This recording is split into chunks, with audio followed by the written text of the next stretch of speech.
Hello, my name is Marjorie Curette, and I'm the RCIC of Silver Peak Immigration.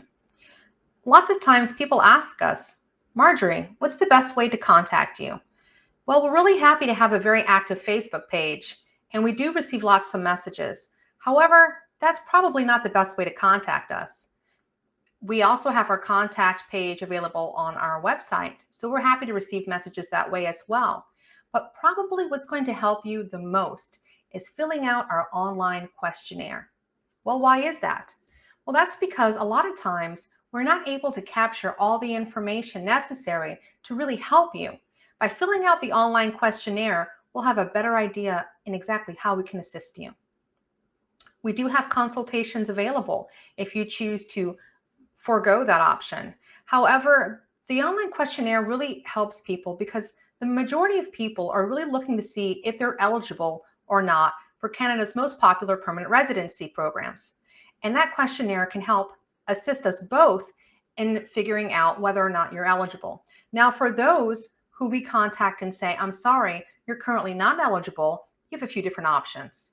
Number one, you can say, okay, thank you, and perhaps use your time and resources in another way. Or perhaps you'd like to understand further as to why you're not eligible and what you can do to bring up your score. So that's one possibility. Now, if we contact you and say, hey, we believe your score to be competitive, then you may also choose to follow that up with a consultation. It's up to you. However, we're not really going to know how we can help you until you fill out that questionnaire, okay? So let's go to the website right now and I'll walk you through it. So first, you're going to go to spimmigration.ca. And here we are. When you get to our website, you'll notice that there is a client section. You can go ahead and click that. Once there, we have a few different options. Our portal is reserved for clients only, so please just click the questionnaire box above. Okay, once there, let's just go through the process by creating a fictitious person. So let's create a Mr. Sam. Never married, born May 05, 1970. Perhaps he is Algerian, living also in Algeria. And we can just create a fictitious email. Let's just say blue@hotmail.com. We'll confirm it again with a fictitious phone number. How did you hear about us? Well, we really do like getting referrals from previous clients. So if you have been referred, please let us know. Area of interest. Immigration to Canada can mean a few different things. Number one, it could mean that you're looking to come through the Express Entry program, which is the most popular for many people outside. But perhaps you have other ideas. Maybe you have an LMIA and you're interested in working, or perhaps studying. Or if you're not really sure, you can give us a little hint below. Now, if you're someone who is interested in a spousal sponsorship, please let us know in this section as well. So then we click next. If you don't answer a lot of these, it will not allow you to proceed. So just be cautious of that. Okay, next we have number of children. Education, what is your highest level of education? So let's just pretend I have a PhD here. Name of diploma, let's see, it's maybe it's in sciences. Area of study, let's say it's biomedical. Country of studies, I believe we in this situation we decided we were Algerian. Type of educational institute, public or private, I believe that speaks for itself. Have you completed any post-secondary studies in Canada? This is very relevant. If you haven't studied here in a post-secondary studies or in any kind of post-secondary manner, then the answer is no. Name a bachelor's degree. So perhaps I had a bachelor's in biological sciences. Okay. Now, have you done any English language test?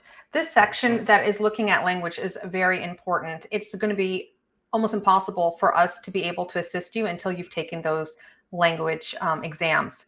Once you have the language exams, we'll be able to tell you with a lot more accuracy what you're going to be eligible for. So if you haven't taken your exams yet, I would say that you're coming to this a little too early.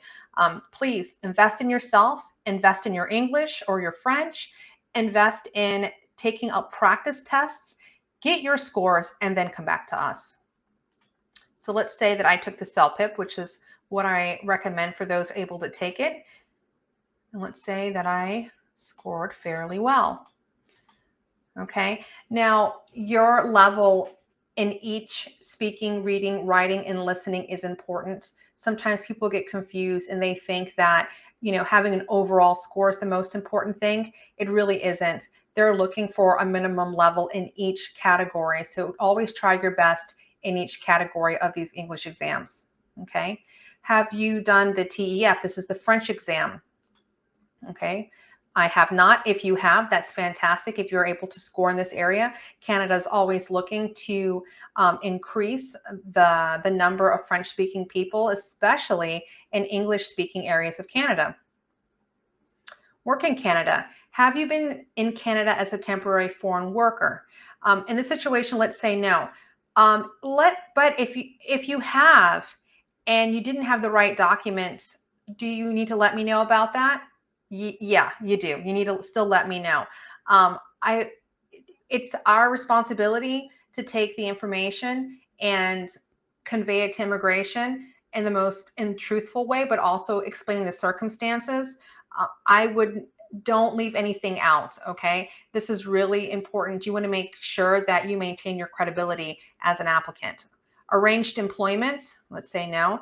Do you have a certificate of qualification in a trade occupation issued by a province? If you're outside Canada, that's probably going to be a no as well. What about a nomination certificate from a Canadian province, except Quebec? If you're outside of Canada, that's also probably going to be a no. Okay, family relations in Canada. They're asking if you have a blood relative living in Canada who is a citizen or a permanent resident of Canada. So if they're here studying or working and they have not received their PR, that's not going to help you. But if you have a blood relative living in Canada, so a sister, a brother, if you have, like I said, it needs to be like a first relation, then you would click yes and you would get more points for that. Their relationship to you. Mother, father, daughter or son, sister, brother, exactly in what capacity they'd like to know. So let's say it's my sister. Previous and future visits. Have you or your spouse previously visited Canada for work, travel, or study? Let's say that I did before. Have you or your spouse previously applied for an immigration or visa to Canada? Let's say I have. This is also very telling for me. If I see that you have, I'm going to know what kind of questions to answer next. Where is your preferred destination in Canada? Sometimes people really do have preferences, and there may be certain things that we advised based on those preferences. Have you previously submitted an express entry application? So perhaps you have, and maybe you weren't called before, but things have changed. Maybe you received more education. Maybe you've increased your English language exam scores. So if just because you haven't been selected in the past doesn't mean that's going to keep happening. As you improve your English and your education, you may well be selected. So if this is not the first time you've done it, that's okay. Next. Okay, now here you have the option to upload your CV or your CV or resume. Different people call it different things. This is very useful for me as well. I can scan and look at it and get an idea of your background, your previous education, what it is that you're really looking for. It gives me a better sense of who you are. So if you do have this, please upload it at this point. Now, it's going to ask you for job title. When you're in this section, it's really helpful if you just press the first letter of the word you're looking for and see what comes up. So let's say you're a nurse. So I'm clicking the word N, and then you are, and now you're seeing all these nurse words pop up. you're going to find the one that most closely resembles what it is that you do. This is really important that you select the right one, and we will speak about this further once we become more involved in the process. But it really can make a difference as to what kind of job you're picking. So just take care with this. Find the one that best describes you. Duration is the amount of time you've worked in this capacity and where. Are you presently working in this job? Yes or no? Were you legally entitled to work in the country where you gained this work experience? That's really important if we want to count this experience. And the type of employment. So let's say this was full-time. Okay. There's the option to add more work experience if you choose, but here we're just going to select next. So now they're asking about your net worth. So in order to be eligible for permanent residency, you do have to have a minimum amount that you're willing to bring with you to Canada. And this is for people who are not currently working in Canada. If you're working in Canada, that can be a different situation. The other reason they could be asking about this is perhaps there's something else that you're willing to do. A lot of times people are interested in business immigration, but that's not something that most people are interested in. But like I said, it's best to just be honest and to let me know. That'll help me guide you better. So whatever the amount is, just to be honest about it. That's going to be most helpful for both you and myself. So now it says, thank you. Your questionnaire has been received. You will hear from us shortly. We generally like to allow 2 or the maximum of 3 business days to get back to you. If we're able to get back to you faster than that, we most certainly will. But we do say, please provide us a bit of time. When you do hear back from us, we will try to put a copy of what we see on our end in terms of your scores. And that'll give you a better idea of what we can see on our end. If there's something that we do need greater clarity about, we will contact you and ask for that clarification before we proceed. And then once we're at that stage, you can decide how you would like to proceed with Silver Peak Immigration. But really, that's the best way to contact us. So again, we do appreciate you reaching out to us on Facebook and Messenger, but for us to help you best, we really encourage you to use this little tutorial to help guide you to our questionnaire page and to fill out that information. Thank you very much. Have a good day.